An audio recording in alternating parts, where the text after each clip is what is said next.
ओम शांति। बाप का डायरेक्शन है, तुम किसी साकार व आकार को याद नहीं करो।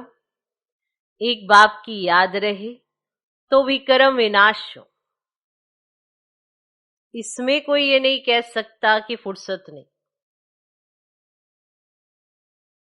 इसमें कोई ये नहीं कह सकता कि फुर्सत नहीं। सब कुछ करते भी याद में रह सकते हो।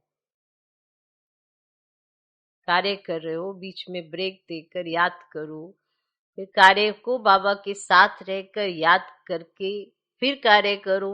सब कुछ कर सकते हो। कार्य में बुद्धि में कुछ तो चलता ही है। तो अगर कोई ऐसा कार्य नहीं है जिसमें आपकी बुद्धि का ज्यादा यूज है, तो बुद्धि को बाप के साथ लगा के फिर कार्य कर लो। तो बाबा कहते हैं ना, चपाती बनना जो उसमें बुद्धि का काम है। बुद्धि इस्तेमाल करनी है, ये गोल है, ये चपटी है, ये है नहीं ना।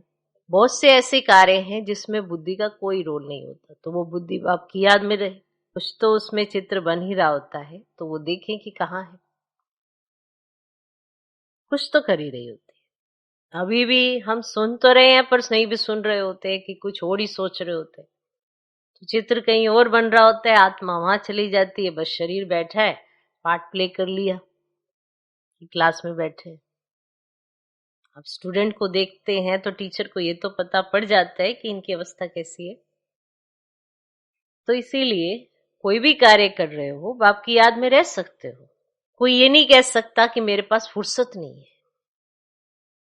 फुर्सत नहीं है, कोई ये नहीं कह सकता।